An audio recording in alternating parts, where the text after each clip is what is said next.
সুপ্রিয় দর্শক, সকাল থেকেই চড়চড়িয়ে বাড়ছে তাপমাত্রার পারদ। আবহাওয়া দপ্তর জানিয়েছে আগামী 2 থেকে 3 দিনের মধ্যেই জেলায় জেলায় তাপমাত্রার পারদ 42 ডিগ্রি পেরিয়ে যেতে পারে। ফলে আগামী কদিন বাংলার সর্বত্রই কিন্তু তাপপ্রবাহের পূর্বাভাস রয়েছে। বঙ্গের কিছু কিছু জায়গায় কালবৈশাখীর দেখা মিললেও বেশিরভাগ জায়গাতেই তাপপ্রবাহ বজায় রয়েছে। আর এরই মাঝেই আবহাওয়া দপ্তরের তরফ থেকে মিলল সুখবর।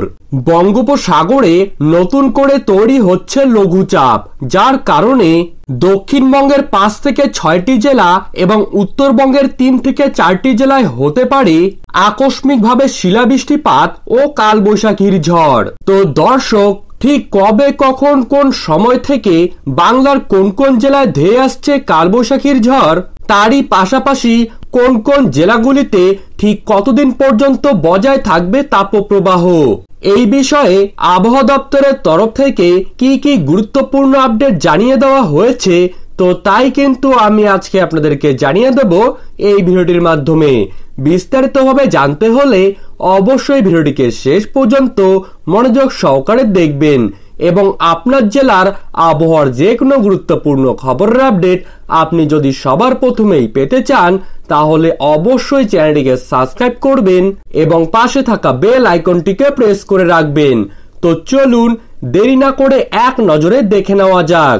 ঊর্ধ্বমুখী তাপমাত্রার জেরে সাধারণ মানুষের জীবনে কিন্তু দেখা মিলছে অস্বস্তি।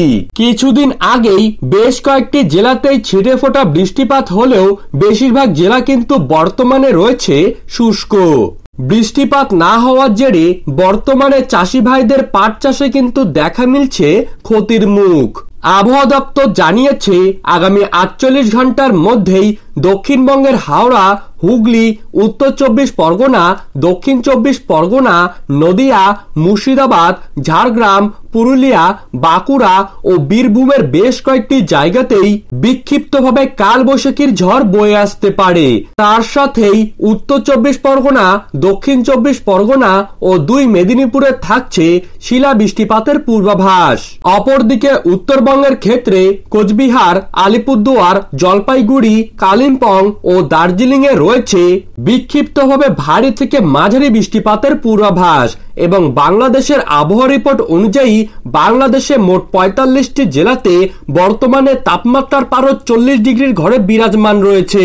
চলতি সপ্তাহে বাংলাদেশে বৃষ্টিপাতের তেমন কোনো পূর্বাভাস নেই, কিন্তু পরবর্তী সপ্তাহ থেকেই বাংলাদেশের প্রত্যেকটি জায়গাতেই রয়েছে ভারী থেকে অতি ভারী বৃষ্টিপাতের পূর্বাভাস।